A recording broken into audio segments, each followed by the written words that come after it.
understand. Nicole was actually in-house for our team. She was educating us on fraud and all the things to look out for and things that we could do as your association management company in order to make sure that we're taking all of the steps in order to protect ourselves, to protect you, and to protect our residents. And so her presentation was, it was received so well, and all of our managers and our team, we knew right away that we wanted to bring this to our board. So I know that you're going to walk away learning some excellent things that are absolutely necessary for you as a board member to understand. And I think one of the biggest takeaways from this is not far away. This isn't something that happens to others. It's something that is happening at a higher rate than it ever has before. And there's all these different ways that we have to be able to make sure that we're doing right by ourselves, our communities. And what we do as a management company, what First Citizens does within the banking with us, and then what you do as a board member, all of us tying together and making sure that we are creating this foundation that is strong and communicative and really delivers the fact that we are 100% on board and making sure that our communities are safe. So I gleaned a lot from her presentation, and I'm excited to bring that to you today too.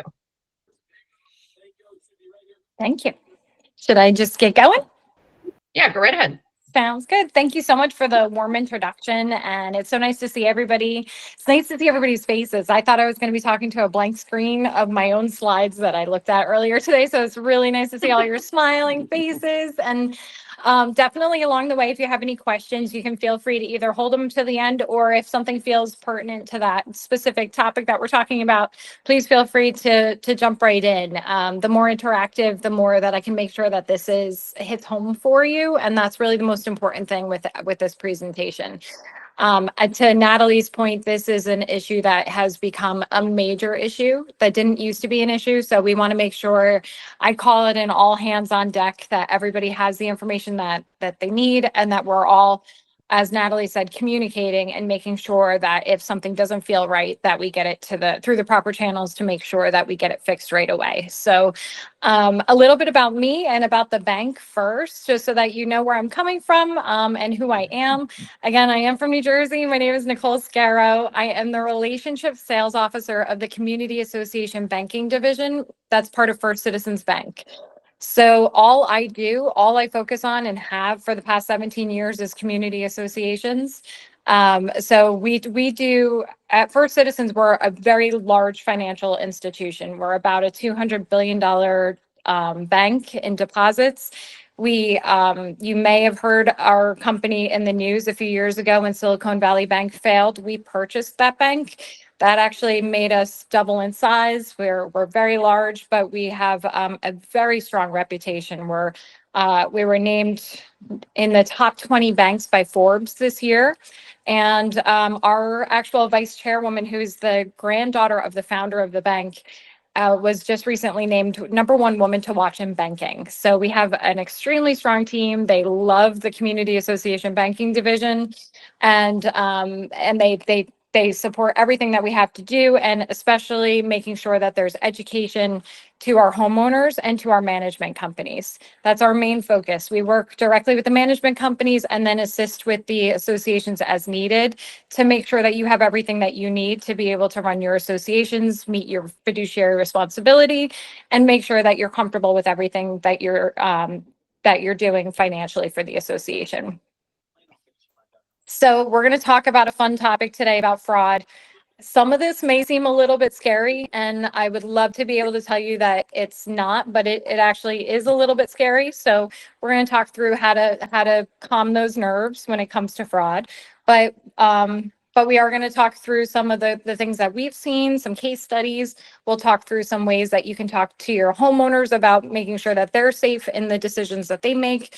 Boards, as far as your board members, what decisions that they can make. And I'll tell you a little bit about what your managers are doing and what your management company is doing to make sure that your funds are safe and that overall everybody's protected. So Lee, if you're flipping through slides, if you want to go to the next one. Of course. And this one's just to get a feel for everybody. So, who has ever had any kind of personal fraud, credit card shut down, any strange activity, anything of that nature? I can tell you, I can put my hand up. In fact, yeah. And it's unfortunate, but it's true. I think I've met one person so far that hasn't, and I'm not 100% sure I believe that anymore. But it's amazing the attempts that are out there these days. In fact, a couple weeks ago, I was fine tuning this presentation a little bit, and the day before, I had fraud on a personal credit card. And one of the major things to note with that is with a personal card or a personal account, usually you get the phone call, hey, we see some weird activity, we're going to close it out and we're going to send you a new card. And that's it. That's the end of it usually. When it comes to commercial banking, which is what associations fall under, there's slightly different rules that come with that. So I'm going to make sure that you know what those differences are so that you just know how to prepare in case anything is to happen. Does anybody know if their association has ever been victim of any fraud? No, that's good. That's what we hope. That's good. Yeah, and I can tell you, KS and the measures that they put in place play a very big role in that. So that's something that I'll explain in a little bit more detail as we go. But the measures that they have in place are not measures that everybody does. In fact, it's the minority that does it at this point. And hopefully down the road, it'll be the majority, but you are with a phenomenal company that really does look out for how can we protect you. So that's fantastic. And then has anybody proactively talked to their associations about what kind of insurance is needed in the event of any kind of fraud? No. Okay. That's going to be the biggest takeaway for everybody. So write that down. That's a conversation that everybody has to have as a board and with your insurance company, because as we go through, you'll see that there are some cases where the bank can't recover funds, and that is sometimes the step that needs to be taken depending on how much it is. So, Lee, you can, yep, thank you.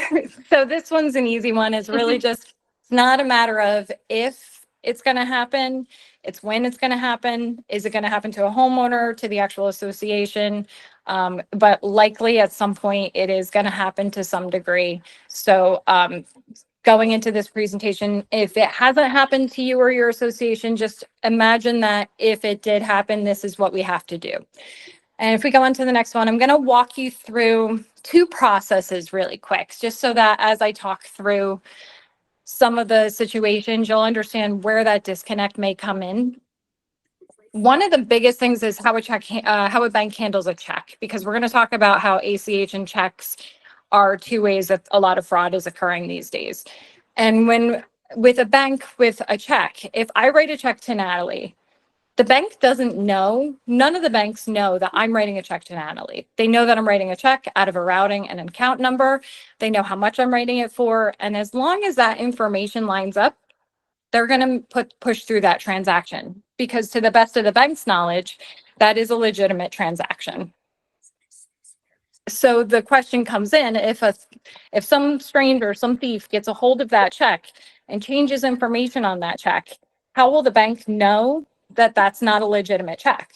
So one of the measures that I had mentioned that KS puts into place is something that's called positive pay, and it's offered through the bank. And it's been offered by banks for years, many years, but it was not really taken advantage of because there wasn't really that much of a threat. I can tell you, I've been in the banking end for about 7 years. Prior to COVID, I maybe had 3 cases where there was some sort of fraud out of all of my clients. And usually I used to handle larger portfolios of about 100 clients at a time. So 3 out of 7 years. Now, since COVID, I probably have 3 a week, and I handle a very small portfolio of 25 clients. So at least 3 a week that have some kind of fraud attempt. Whether that's successful or not, it's a different story, but some sort of fraud attempt. What positive pay does, and what's interesting is for your next lesson, when they show you how to walk through your portal, that software that they're using, Vanica, that sends a check register to us every day and tells us who KS has written checks out to or who they've put an ACH out to on behalf of the associations. That gives the bank that one extra piece that we need to make sure that that check is legitimate. So that register is going to tell us who the check was written to, the check number, and how much that check was for. So now not only do we have the routing and account number, but we have who it was sent to, for how much, and what the check number was. And if anything doesn't match up, it's put through positive pay for them to be able to confirm for us. Is this a legitimate check or is this not a legitimate check? So that's an added protection that your management company already has in place. And that is a huge protection. On a regular basis, I get emails from clients saying that they caught one. And it's always a proud moment of, we caught something fraudulent. And as soon as we know there was any kind of fraudulent attempt, we put it through our fraud team to make sure that it gets handled properly. Because if a check should be rejected, then that information has fallen into the wrong hands, and we need to get the right team within First Citizens to be able to try and stop any future transactions and make sure that we protect the association. So if a fraudulent check is presented and we need to close out accounts, we're going to close an account and have it on credits only, where it can accept homeowner payments in, but can't make any payments out. And any payments out would have to be approved. So, and then we put it to our team, our fraud team, and they do research. They get the police involved, and FBI and CIA and whoever else they need to get involved to look into it. But it is a major issue. It goes to a very large fraud team within First Citizens to research, because it is such a growing problem for sure. So just those, I know those are two very high overviews, very quick, but just so that you understand how a bank looks at a check and how a fraudulent check could get through. And the fact that there is a whole process that is done whenever there's anything fraudulent that happens. So we can go on to the next slide. Oh, a question? With, no, I just wanted to interject with the positive pay. And it's such a huge thing that can help. We didn't used to use it years ago. And we manually checked to make sure everything reconciled and everything looked right. But this system, as Nicole said, it's checking every single thing. If there's a cent on the check that's off, if the name doesn't match precisely, it's kicking to us for our accounting team to physically review every check just to make sure that it is indeed an accurate check. Yeah, and that ties in with the relationship that this type of banking has with the management company as well. It's not a transaction. You're not an account number. We actually have a back office team. I have a small team that works with me. We focus on our top 25 clients, which KS falls into. So we make sure that our team is comfortable with the team at KS. We know the association's names. We have regular access to the accounts. We watch transactions to make sure nothing is funny. Anything that we can catch, we do catch. And we talk to KS's team on a regular basis. That relationship is huge because it helps us to be able to pick up on anything that seems abnormal. And KS is able to use the positive pay and let us know the second if the hair on their arm stands up, we tell them, if that hair is standing up on your arms, let us know that there's a problem so that we can dive in and see what's going on. So there really is an importance with this type of banking and the relationship that we have with the management companies. And we would always rather flag the account and say, 100%. Hey, something might seem off, and just stop everything just in case, and then we can investigate, but we'd rather be safe than sorry.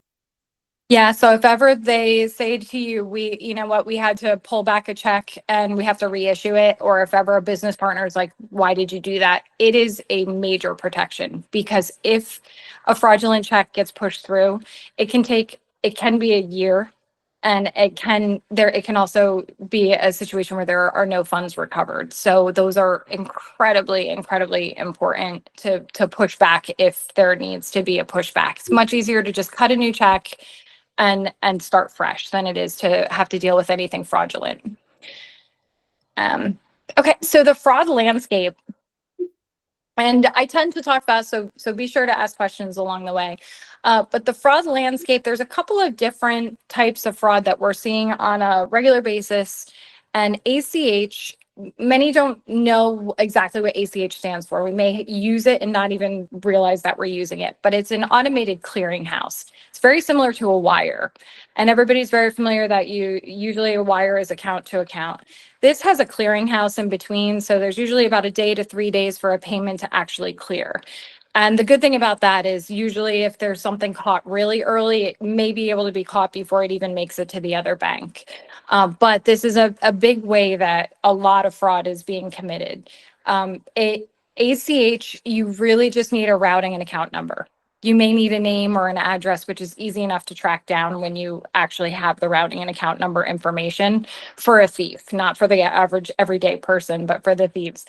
So if they get a hold of a check has all of the information on it that's needed for an ACH. It also has the information on it that's needed for a wire. And then there's also the technique of check whitewashing. And that's basically, it's an old art technique where you remove ink and then you can replace it with any amount that you want to whoever you want to. And we do have a situation or a case study that I'll tell you about in a couple of minutes where there was a pretty extensive whitewashing that occurred. But the ACH has become a very easy way for thieves.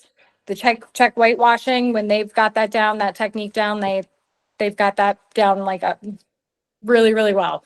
The wire is always a risk. I always say if ever somebody says that they want a wire and they're starting to catch on to this and request ACHs more than wires. But if somebody requests a wire, try to push back for an ACH just so you have that couple of days of clearing, or a check, whatever's best. But definitely talk to your manager and let them talk to the accounting team and see what the best options and the safest options would be whenever paying any kind of vendor or business partner. And these rules also totally apply to personal banking. So, these are just personal protections as well to keep in mind. And I will talk a little bit about the postal service, and it's good information to bring to your homeowners as well. So we'll get into that in a couple minutes. But some of the other ways that we see some theft is actually the theft of check stock, which not many management companies house check stock anymore. They used to, but not so much anymore. But even your personal checks, you want to keep those close to the vest as well, because again, they have that same information. So don't just leave checkbooks hanging out there. You want to make sure that you have your checks on you. And then phishing. So one of the things, and this is not a type of fraud, but this is a technique that they use, is phishing. And phishing, you'll hear interchangeably of phishing emails and phishing physical mail.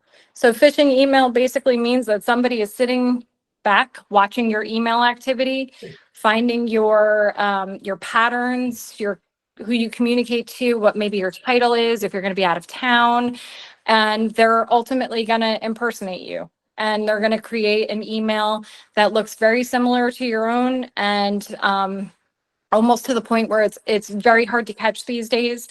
Usually they'll put a sense of urgency in the email of, hey Lee, we need this paid by Friday, and I'm leaving today. So can we get that? Can we get that out right away? I need it by the end of the day today. Absolutely not. Always has an urgency, and it always has a sense of urgency to it. And if ever it has an attachment or a link, don't click on those. It's always best to reach out to the person. And I always say reach out either via phone or a separate email. Don't even spend time emailing that back and forth to each other. Do a clean email. Did you send me this? And confirm before you even touch anything. If the hair on your arm stands up, I'll say it multiple times throughout this. If the hair on your arm stands up, do not do it. So that's and again, all of that's good for just personal information as well. But and then there's the phishing through the postal service. And I'm sure we've all seen the big blue mailboxes, and I'm sure we've all put mail in them through the years. And you've probably seen over the past couple of years that they've changed out the old blue boxes with newer blue boxes that just have a little slot for you to be able to put the mail into. It used to be where you pull a whole thing down and you could reach in and grab stuff out. Now they've made it a lot more challenging. However, thieves are very good, and they know that there's that postal workers carry a skeleton key with them. So they have been actually attacking postal workers throughout the United States for the skeleton keys, or just stealing mail directly out of their trucks. Because if you think about it, what we put in the mail these days, usually gift cards, tax information, personal information, checks. It's not, they know that things that go through the mail usually have some sort of sensitive information. So they're targeting the postal service on a very grand scale. So if you want So to don't go, mail, what was that? so don't mail anything. Don't mail anything. Don't mail anything with personal information. And it's funny that I had sat next to a chair of the Legislative Action Committee for the U.S. Postal Service. And I want to say I was flying to Detroit. It might have been Detroit. It was either Detroit or Minneapolis.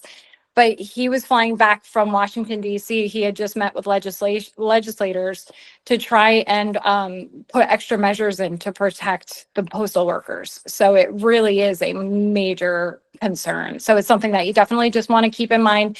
And we're going to talk about homeowner payments in a minute, and that is a big piece of the homeowner payments. But first, just a couple quick misconceptions that I want to make sure that everybody has clear before we move on. The FDIC insurance, because that's a big one for board members. I've had people ask me, well, isn't that enough coverage for lost funds? It's actually, FDIC insurance is only for a bank failure.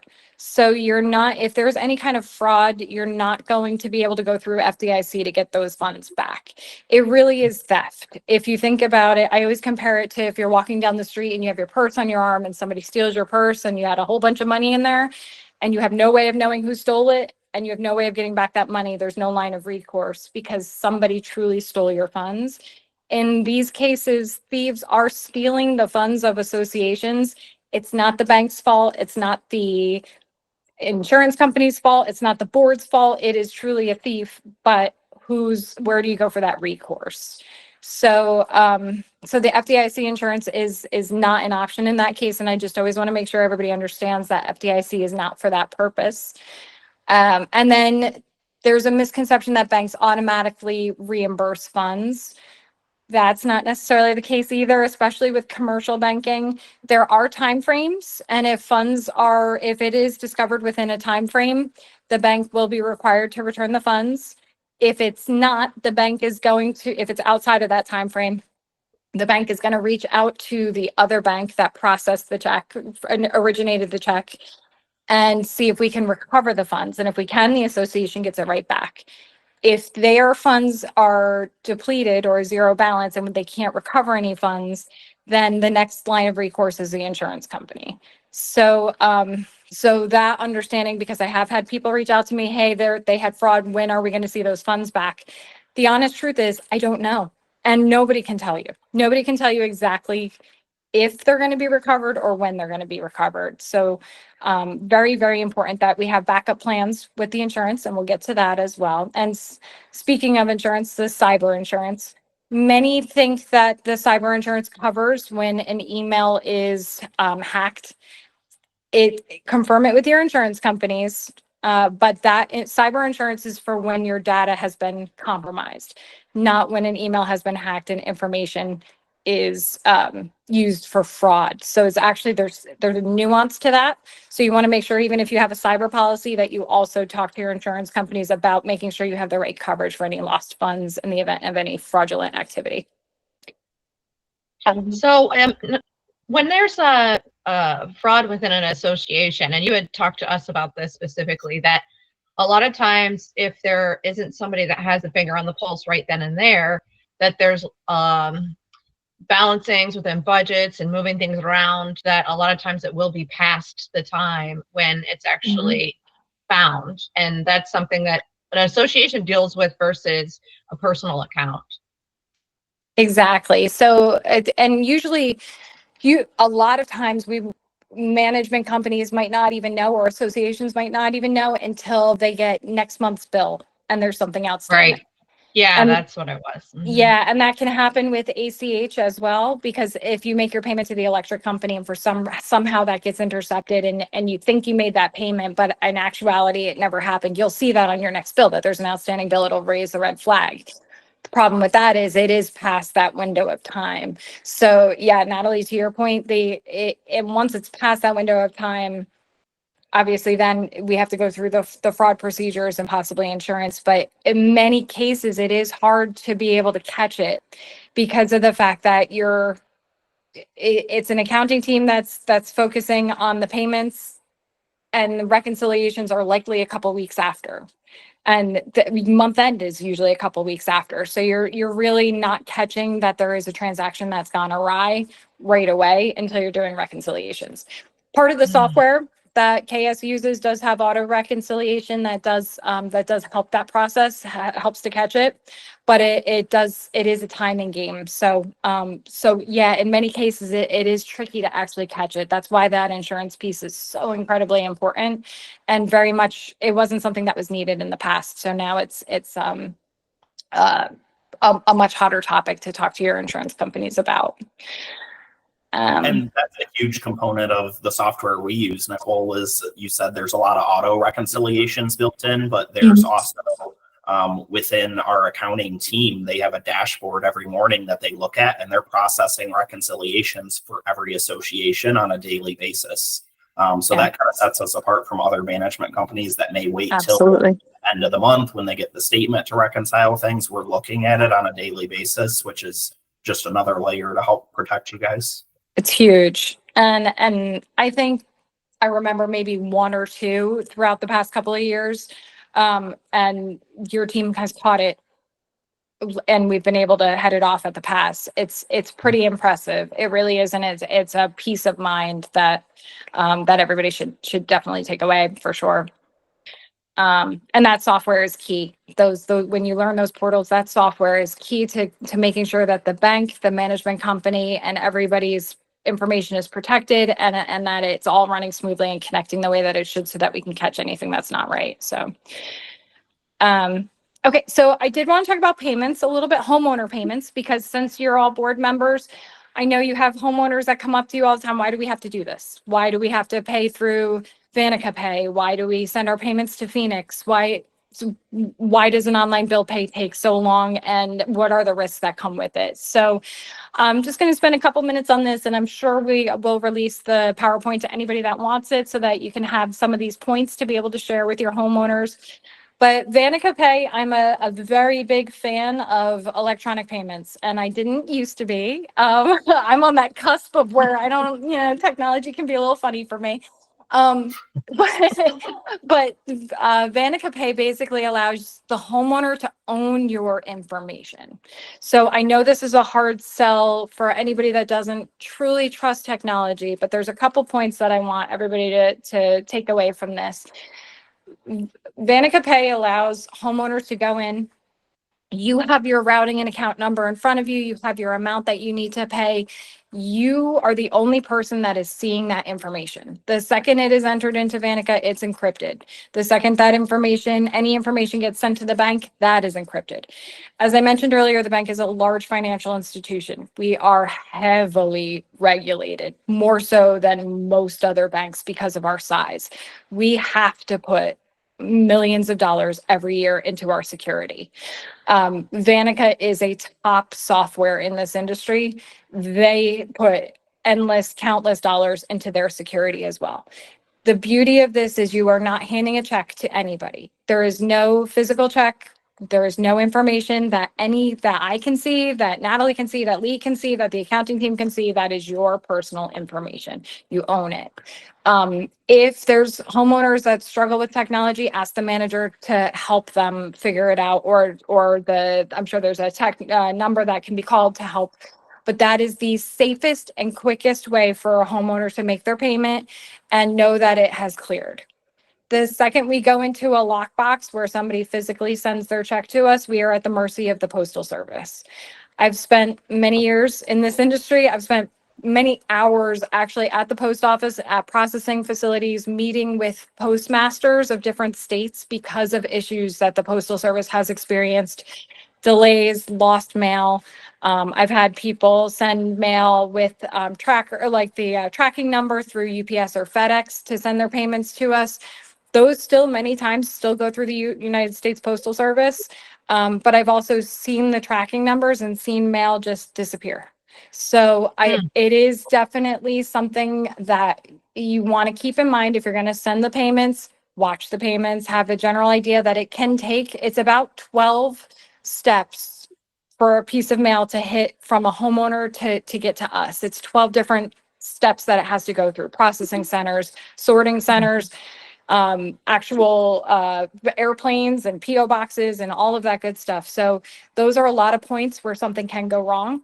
You want to actually allow about 14 days for a payment to get out to us, just to be on the safe side. So if you're paying through Lockbox, you want to allow that time for that to get out there.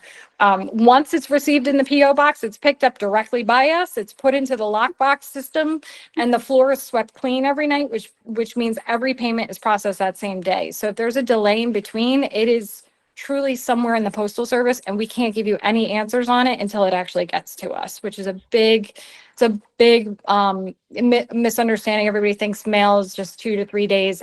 And unfortunately, it's just not always the case. Sometimes it is, but not always the case. And then online bill pay. If any homeowner goes onto their personal bank, I do this for all of my bills. I go into my bank, I process all my payments. Some of those are electronic communication between your bank and First Citizens. Some of it is still a physical check. And unfortunately, I can't even give you a list of the banks because it actually depends on the specific bank. So I can't even say Wells Fargo. It depends on the individual branch. So there's a third-party processor in between.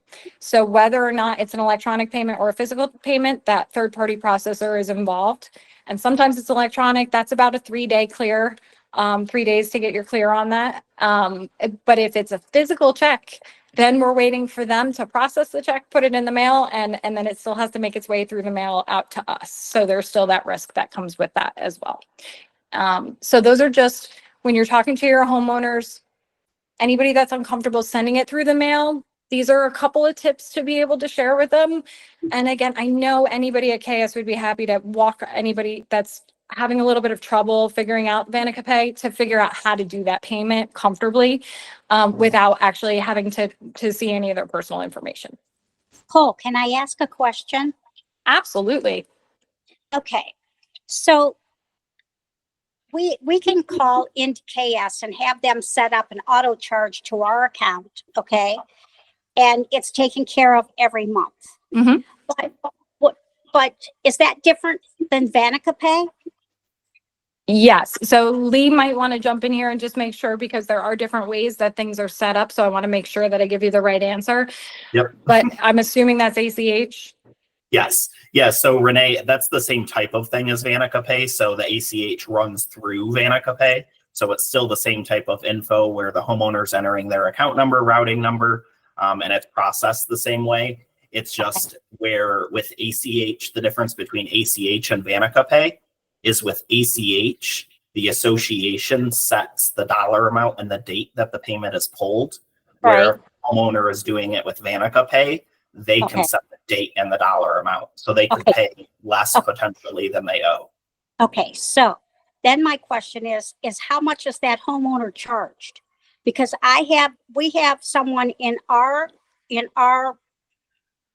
association that went and did she didn't set it up through KS. She did it on her own, and for every transaction she's charged $15.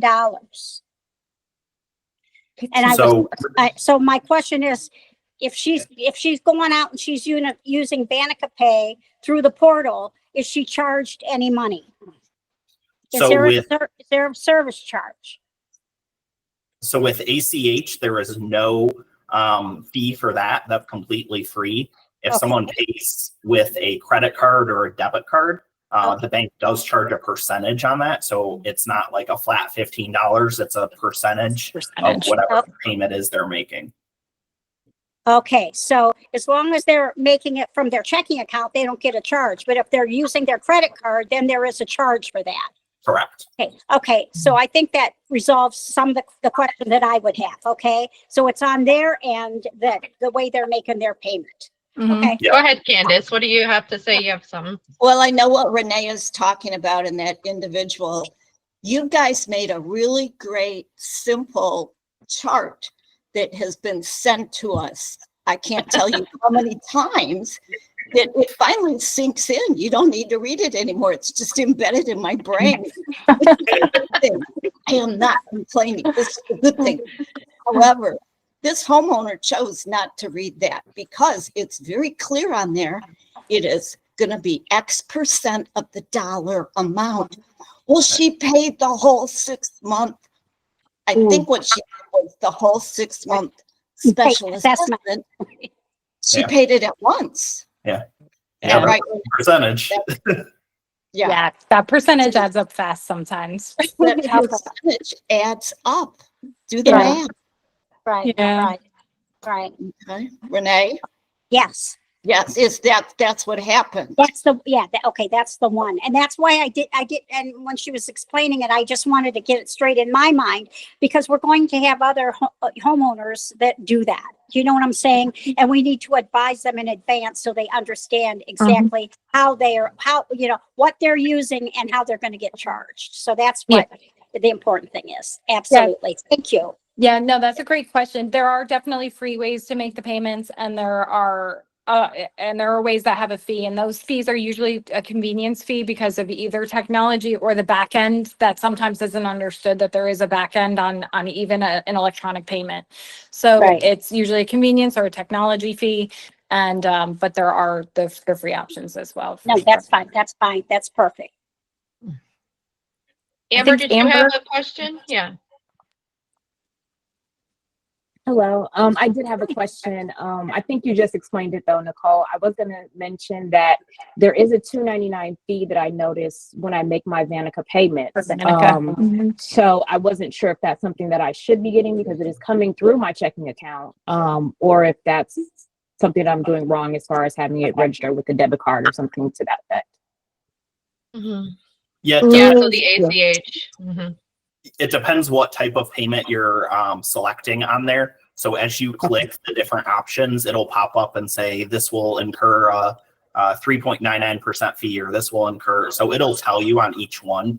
And then when we send out this presentation, I'll share that chart that Candace was talking about with everyone as well. I know Nicole's a fan of it, but it it outlines every single payment type and what that fee is with it. So it's just crystal clear to everyone. Okay. Thank you. Appreciate it. Yep. Great questions. Okay. So, jumping back into it, just so that as we've already talked about a couple of these points for homeowners, I'm going to break down how homeowners and board members can put some preventative measures in place. And then I'll tell you a quick case study, and then we have some managers and management company things that everybody's doing to protect as well. The biggest thing for homeowners is just making sure to educate the homeowners and encourage them to use the safest forms of payment, to let them know the risks. They're obviously required every month or quarterly or annually to make their payments. So you would just want to make sure that you have that information handy to educate and make them feel comfortable about it. Nobody wants to make a payment to anybody. So how do you make it as smooth as possible and as comfortable as possible? So just help to educate them when Lee sends you the list, share that, whatever you can do to encourage them to make the safer forms of payment. That's definitely the best that board members can do for your homeowners. Now I'm going to veer off a little bit when I talk about board members and your responsibilities. As fiduciaries, obviously, you want to make sure you have full FDIC protection, and you want to make sure that you are getting the best interest rates possible. That, in many cases, prompts boards to go out to outside banks and to brokerage firms, which it's great to have options for sure. So having those options is great, but knowing the potential risks or the we'll say risks, potential risks that could be out there is just paramount. And when you're weighing the cost versus benefit, through our relationship with KS, you're able to take advantage of a program with us that provides full FDIC protection for funds up to $30 million. So there is an option through KS where we can always talk about how we can help each individual association to not go over the FDIC limit and to keep that relationship consolidated so that you don't have your personal information out there a lot.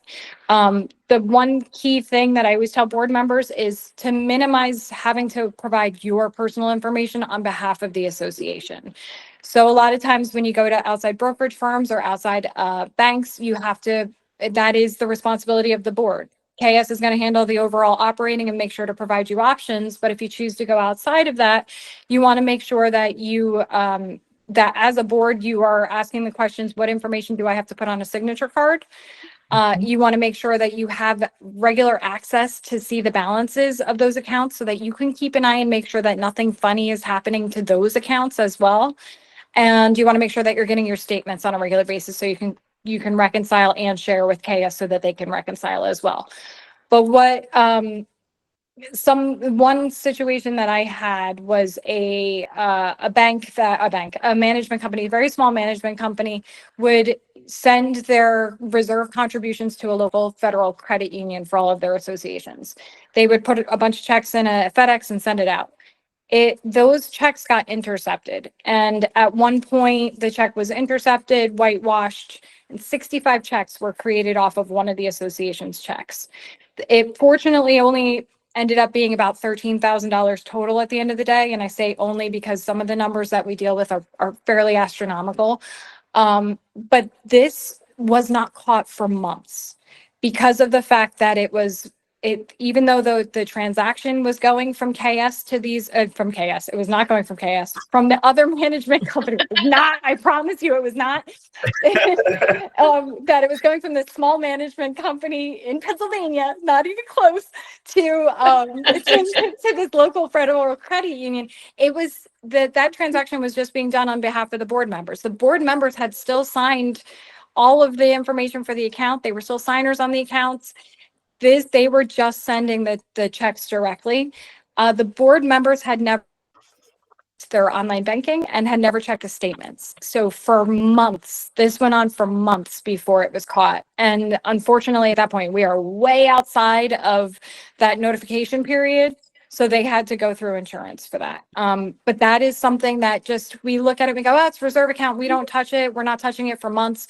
We may not be touching it for months, but what is somebody else doing potentially to that account? So you still have to watch your reserves as closely as you watch your operating accounts, especially as board members. If you have those accounts elsewhere, you can't expect KS to catch those. You have to keep an eye on those accounts. You have to keep an eye on transactions and you want to check them regularly. So that's one thing. And just reducing the number of times that you put out your personal information on behalf of the association on signature cards. Definitely talk to your managers and KS about how to minimize that whenever possible, and how to make sure that you're still working in all your liquid needs, making sure that you're getting competitive interest rates. But just how do we protect you and simplify your process as much as possible? You all have lives outside of the board. You all have jobs outside of the board. You don't have the time to sit and watch everything on a daily basis.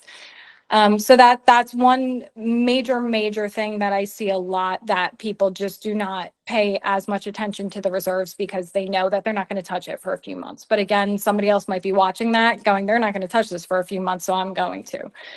And then to talk to your insurance companies. This is big for the board, for you as board members. Please, when you talk to your insurance companies, just ask them. And if they say that it's not a risk, find a new insurance company. So this is a major topic. We have I've had insurance companies that I talk to that are extremely knowledgeable about it and proactive about it, and I have others that have not caught on to the fact yet that this is a problem. So it is something that just talk to them. What happens if there is fraud for the association? We're out funds, and how do we know if we're going to be able to recover any kind of funds through insurance for that? What kind of coverage do we need for the different kinds of fraud? Because there are different places where it originates, And we'll get into that a little bit with the case studies as to, in some cases, it's the phishing emails. In some cases, it's our business partner's mail that may be stolen. So there could be different ways that this is happening where the association is still affected. So that's a big topic for you to just kind of keep in mind. And so the next slide is a case study.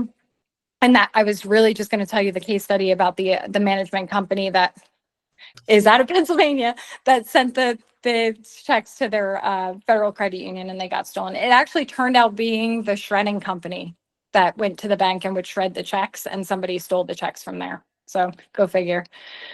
And So that extra layer of protection is sometimes where we're our most vulnerable, which is hard. I was with a financial advisor for a while, and they had done a shred truck, and they would actually have you walk up with your box of documents with the video to watch you put it in there and watch it be shredded right in front of your eyes. Which is a great thing, you know, because sometimes you just put it off to the side, and it has, I don't know how many touch points those have as well. Exactly. And even that, the fact that they have you do that means that they're aware of the risk that's out there. So it is definitely, it's scary. So that's actually great. I love that. And that's exactly that point with homeowner payments. Own that information, enter that information yourself. And Nicole, I want to touch on reserves for a second too, just to kind of elaborate so as board members, you guys are always looking for the best interest rates, the best return on the investment for the association. So sometimes you see other banks, maybe local credit unions, they have a 0.5% higher than the CD that you're getting from First Citizens. But then you are exposing yourself to all that extra risk, going to that outside bank, providing your personal data as a board member that can then be intercepted and potentially stolen. The disconnect between the statements that Nicole was talking about. And it's really just a easy solution to that, which I don't know if you were going to talk about that, Nicole, is that Nicole will actually meet with board members as a whole for the association, look at all of your accounts, look at all of your investments, and give you recommendations and say, hey, we can do X, Y, and Z, and we can potentially match this interest rate from another bank. And it just makes it easier for the association to have it all in one. It makes it easier for us as the management company, and then it's ultimately protecting you guys as board members. Yeah. Yeah, I'm glad you brought that up. I didn't want to digress too much, but it is very true. It is something that's extremely helpful because I know we keep talking about the software, but that is a way where KS is able to keep an eye on the balances on a daily basis. So having that connection with us, it's real-time data that they share with us and that we share with them. And that enables them to be able to see things every day. Whereas if you have funds somewhere else, you're going to have to manage those. So this, with the software, you can see everything that you have with us and know that your balances are still good without having to do that extra work. So we're always happy to meet with the boards. We'll talk through, we'll make sure that it's all fully FDIC protected, that your information's protected. You don't actually have to provide any personal information to us because our agreement is directly with KS. And so they've acted on your behalf to be able to open accounts under the tax ID of the associations without you as board members having to provide anything. So it definitely, if ever anybody's interested, I'm always happy to work with you on that for sure. And with First Citizens, all the statements are directly integrated within the software that they automatically populate. I can think of some smaller like credit unions that some associations have reserve accounts at, where we only get statements quarterly, and the statement's sent to a board member, then we depend on that board member to send it to us. So 3 months later, that whole account could be wiped out at that point. Yeah, it absolutely can. And unfortunately, we have seen it. So that's where that software is a major piece for you for sure. And just the relationship in general. So if you want to jump ahead, oh wait, you did already. Okay, so managers, yes. So your managers, when I met with the managers a couple months ago, or about a month or a half ago, we talked through a couple things that they can do to help. And as board members, you want to be able to empower them to be able to do this on your behalf. To understand truly the association's expenses whenever possible, anything that's out of the norm, anything that's new, a project coming up, anything of that nature. If they can fully understand it and be able to keep an eye on things, and then be able to communicate with the accounting team on the back end if something seems a little off or is going to be a little bit different, to even give the accounting team a heads up of, hey, this is going to be slightly different than what we normally do, because that can also possibly be communicated to the bank to make sure that everything's okay. One of the big things is to follow up with a vendor. So if you have a large project coming up, there's more likelihood that there could be some sort of fraud if somebody's watching email and sees that there's a large expense that's going to happen for the association. So at that point, I encourage the managers to send a text to the business partner or the vendor and just make sure that they got that payment. Once they have that payment, you can rest easily. But just that transaction getting to the endpoint, to getting to that business partner, is really what we're most concerned about. So once it's in their hands, we're good. You're good. Everybody's good. But it's just getting to that point. So a simple text of, hey, did you get that payment, could make a big difference in being able to catch something in the time frame that we need it to be caught. And then we also instructed them to work with board members like yourselves to just help with that education of the board members, education about the insurance, education to the homeowners about the payment options. And of course, those proposals, if ever you need them, to be able to consolidate relationship for the board members, for the managers to help facilitate that as well. And then I wanted to say something too, real quick, Yeah. Nicole. To Lee's point about from the perspective of working with the banks, and board members like to shop around for things, and it is your fiduciary responsibility to take care of that. One of the things that we take a lot of pride in is the vendors that we work with and making sure that we vet them. I know it's interesting because a lot of times we really want to save money by finding that best deal. And you have somebody that's like, okay, this contract is going to cost X amount of dollars. This is 30% less. And that 30% may seem like, okay, this is what's best for our association. But if you look at it overall, and then you have like an actual recommendation from your manager or, another board member, that sometimes taking those extra precautions and making sure that those layers are in place can make all the difference. Because we talked about before, like, it's maybe there's somebody that works for a company that's a vendor and is saying, all right, this big transaction is going to come through, and then they alert somebody, and that is where the fraud comes from. It could be cyber, it could be through an email, but it also could be through a vendor that is, you're not sure of them, but they have a really great deal. So sometimes it's just making sure that you go through the process and make the recommendations, reviews, doing a lot of research on everything that you do when you're involving that larger transactions and funds and contracts, especially. And adding to that, something that was never asked in the past, but that I think holds the argument could hold water, is to actually ask your business partners and your vendors if they have fraud insurance. Because I just had a case a couple weeks ago where there was it's interesting, and vetting them is wonderful. And then this is another additional piece to add to that vet, because this management company had they were talking with an engineering firm. A large project was underway. They needed to make an ACH payment to the contractor, and they were doing it through the engineering firm.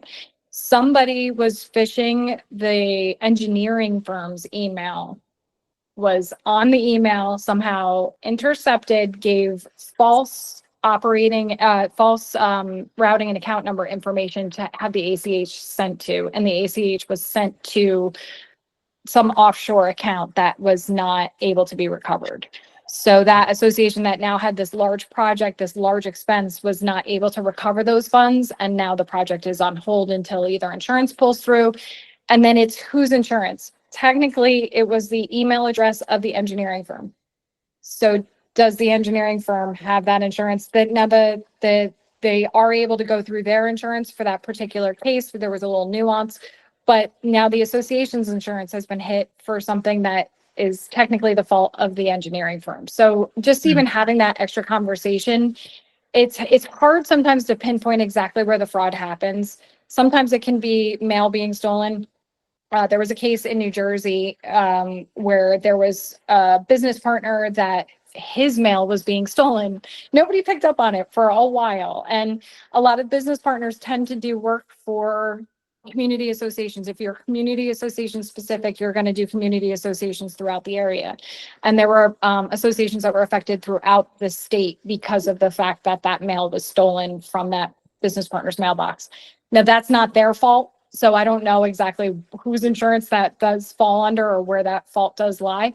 But I can tell you that until they figured it out, there was one management company that was heavily impacted. And I can't remember if it was FBI or CIA or who, but somebody showed up one day and walked into that controller's office, kicked them out, and did and tore apart the whole office looking to see if they could find any evidence of any kind of fraudulent activity. And again, it ended up just being the mail stolen out of a business partner's mailbox. So so it's pretty crazy the things that we're seeing these days. It's very upsetting the things that we're seeing these days, but it could land in different spots. So I can tell you KS has all the insurance that they need in the world to make sure that they're protected and that they protect anything that would fall into their lap from an association. The bank has all the insurance that we need. You're going to work on insurance that you need, and then it matters. It does matter in some cases if the business partner or the vendor has the right insurance as well, just in case something happens.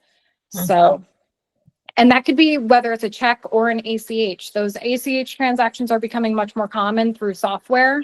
A lot of management companies are making all of their payments to vendors through an ACH platform. And that can also be a fraud, be stolen, be modified or used for fraud as well. And that's very hard to recover. It's also very hard to put the pieces together as to where it's stemming from. So, yeah, so there's that one. And then let's see. So a couple quick case studies, and then any remaining questions out there, I'm happy to answer. Some of them we've already kind of talked about. This one I call Welcome to the Board. A board member, their email was phished. And so they were actually using their personal Gmail account. And one of the takeaways that I've had from this is if you're going to have an association email, or if you're going to be doing association transactions, you might want to have a specific email for association transactions so that you reduce the risk of your personal email and your personal transactions. If they are somehow being watched, you have that separation of association versus personal.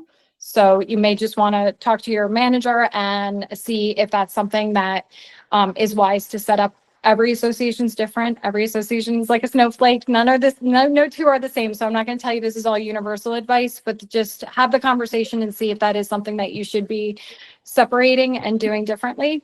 That particular association had a large project coming up. There was the sense of urgency in the email. It was a Friday at 3 or 4 o'clock. We need this to go out. I'm leaving the country. And somehow, even though we've all heard that one, they still fell victim to it. And it was a couple $100,000. It was gone. And again, the association had to put their projects on hold until the funds were recovered. We were never able to recover them, and it had to go through insurance. I think it's still on hold, and that was about a year ago. So. Wow. And Nicole, I wholeheartedly support that about having that separate email for association business, because it not only this aspect, but if there's ever a lawsuit or some sort of D&O claim where board members are dragged into it and you're using your personal email, all of your personal data is also getting subpoenaed. So again, you're exposing your personal information and your personal stuff to potentially be pulled into a court case for something or to be used in an insurance claim. So you just want to keep that separation. Running the association is running a business. Don't mix that with your personal life. Yeah. Yeah, that's great. I do see a hand raised. I don't know if we want to do that. Candace? Yeah, Candace, go ahead. Hi. So I'm brand new on the board. They just sent out the email blast today. I was appointed in to fill a vacancy. So a lot to learn. Yeah. And I used to be a legal secretary, so I think along those lines, and I'm kicking myself that I didn't think about the email address. My question is it better to have, and I'm definitely going to make a brand new address, and I'm not going to use my first and last name. I'm going to make it convoluted and it'll be board stuff only. But is it better to have an Outlook account instead of a Gmail account? Is there that much of a difference, do you think? I honestly can't answer that question. I wish I knew, but I don't. I don't know. Lee, do you have any thoughts on that? Yeah, so I'm a tech nerd, so Oh, good. Okay, good. so I can answer that one. They're honestly all of them have different levels of encryption and different safety procedures. It's really about making sure that you're utilizing everything. So you have, no matter what platform you use, you're utilizing the safety features built into it. You're reporting things that are phishing. You're being aware of things that might be spam. All of them really have the basic same security features. So there's really no difference in that way. Okay. Okay, Proton that's Mail. helpful. Thank you. And I know Proton Mail was just recommended as well. I'm not familiar with them, but Part-time? Proton? No, what did you call it? I believe it's called Proton Mail. Oh, Proton. Never heard of it. Lee? I don't know that one. Yeah, I don't know that one either. Okay. Great question. And yes, okay. So Randall, yep, okay. I'm gonna look into it after this. Okay, so just two more. This I called the deposit and dash. It was an actual employee of a business partner. So, we can know who's within our own team. We don't necessarily know who works for some of our business partners. This was a case where the business partner in the past had requested accounts, funds to be moved from one account to another account. Hey, here's our routing and account number. You can send the ACH for this payment. And somebody that had been there for a few years actually went in and changed out the numbers to a number that was a personal account, had the funds deposited into that personal account and disappeared. So that would fall under the business partner's insurance for sure, but it is still that inconvenience. The association was still out those funds until that insurance was paid out. It's something that none of us can prevent, but we just can put those protective measures in place to make sure that if it does happen, that you have a backup plan for sure. So those are the umbrellas, but if your business partner doesn't have that insurance, then you will never get that money back. Is that correct? Okay. Yeah, that's definitely something that should be cleared with the insurance company for sure, to see if that is 100% true, but that would be my assumption. Yeah. And unfortunately, insurance is very expensive for companies, for everybody. So not everybody has the level of protection that they claim they do. So you want to push and ask for proof if you can. Well, that goes back to Natalie's point of using trusted vendors that your management company is recommending, the ones that we've vetted, rather than just Googling a vendor that offers a great price and you don't know anything about them. We've never worked with them because we have that level of trust with the ones that we recommend. We're not going to recommend someone that we don't know anything about. Yeah. Yeah. Many times we ask for liability and workman's comp. And this is just an added thing to add to that. What about your fraud protection? So, okay. And the last one, let me see here. I called the inside job. So this one's slightly different. This was an actual management company owner. He's in jail now. I'll start it with that. There was vindication for this one, but it took 3 years for him to go to jail. So it was about $3 million. We should have known by some of the red flags, but this was so he had relationships with banks like ours. However, he kept a number of accounts, a number of associations under his own wing. Those associations banked that had all their funds at a local bank. He didn't have those funds with anybody that integrated with software, with anybody that he had an actual relationship with.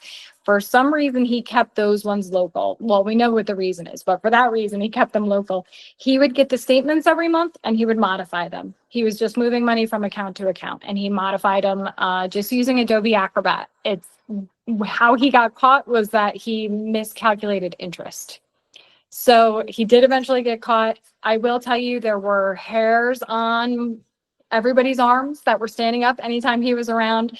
But he did get caught. But it is, I give this example just to show those, by him having a local account, for some reason, he was doing it different with them than anybody else. That was a major red flag. By just in general, the way that he handled that whole situation put the associations in danger. He somehow got about 2 to 3 million before anybody caught on to it. And it takes a long time. I do know other stories. It takes a long time for associations to be able to get their funds if there's somebody that, especially that's getting arrested, and now everything has to be pulled and reviewed, and it's a years-long process before you can get your funds back in some cases. So that example I use as a driving force to remember you want a phenomenal management company like you have. You want the software integration to be able to have that transparency. You want them to have a relationship with a bank that has a true relationship and not just an account number, an understanding of board members' responsibilities, an understanding of how to protect you as board members. You want all of that in your conversations. If you're not having that with your conversations, and then something's wrong. But I know I can confidently, very confidently say that you are in the best of hands. So those extra little couple of steps here and there to help prevent and work together, but utilize your software and definitely have big conversations with your insurance companies, have conversations with your vendors, and make sure to have open communication with your managers. Well, and it's really, Nicole, you've mentioned a few times the relationship with the bank. That's a huge component for us. I think it was you that gave the example when you were here, like maybe you bank at Wells Fargo. If you need something, who do you call? An 800 number, go into a queue, someone helps. Yeah. Well, I can text Nicole and she'll answer in 3 seconds if I have a question. We have that type of relationship with the whole team at First Citizens, where it just provides, again, that higher level of service, that higher level of scrutiny on the accounts. Absolutely. Yeah. I couldn't even tell you. I know I tried once with my bank and they said I had to go into the branch that I opened it at. Well, I moved like 6 times since, so I was nowhere near the branch that I opened it with this. So I don't even know what ended up happening, but with this, we are a national company. We've always function the way that we do, and it has always been relationship based. We have a small team. My team is Brielle and Josh. Do you even know their names now? They work directly with Tara and the accounting team, and Lee and Jeremy and everybody, and that relationship helps us to be able to make sure that we have the best eyes on you and your funds at any given time. So Candace, there's a lot of yeah. Candace, right ahead. Okay. I'm a notary and I have to be bonded and insured. As a board member, should we think about should our board members be required to be bonded? I'm handling somebody else's money. I'm not the treasurer. I don't ever want to be the treasurer, knock on wood. But so as board members, you have it's essentially like bonding, but it's a fidelity bond for the association, and it's directors and officers insurance. So those function similar to like your notary bond does, or a surety bond. It's the same type of thing. It's just called something different. So yes, you as a board member have that already in place. Super. I learned something new. Thank you. Of course. Surprised you're going to be treasurer next week. We just didn't tell you yet. No. Go right ahead, Rachel. Is that what the recent FinCEN thing was that we were all signing? No, that's a whole other disaster. That's a call on its own. Okay. Sorry for raising the question. No, you're good. I put down the first part in my notes. Do we have any other questions? Yeah, you got it, Nicole. Mhm. Oh, you were good. I didn't mean to step on your toes. Nope. I mean, for me, as one of the managers here at KS, I can attest that they take it very, very seriously with fraud. I mean, Lee's got it set up so we're doing weekly trainings, on cybersecurity. I mean, he makes sure we do them. So I can say that they take it very seriously. But this training tonight, I think, really gives us extra leverage on some of the things that I always talk to my boards about. Is there's multiple reasons for the way and the reasons why we do things. A great one is with payments. I've had some boards that, hey, we want to be able to pay our contractors upon completion of project like the next day. And well, technically that could be possible. That just opens you up to exposure to these fraud situations, that sense of urgency. How do you protect yourself from that? So there's a lot of reasons why KS does the things that we do. And this goes to show and provide that support of this is a key component of why sometimes it may seem like things are being slow, but that's intentional. Yeah, that's a great point, because there is that sense of urgency and that immediate what's the word that I'm looking for, gratification. So we're in a world where we want to do everything right away, where we want everything approved right away and paid and done, and taking that minute to breathe and think things through before sending them, before making that payment, before doing something. It's not going to hurt anybody. It may upset somebody for a minute, but it's not going to hurt anybody. But if somebody acts quickly and maybe a little careless, then it can truly hurt people. So definitely keep that in mind. Take a minute to breathe. Should I be Thank you. doing online ask? No, go ahead, Rachel. Okay, because I don't know how to do that. I'm sorry. You're good.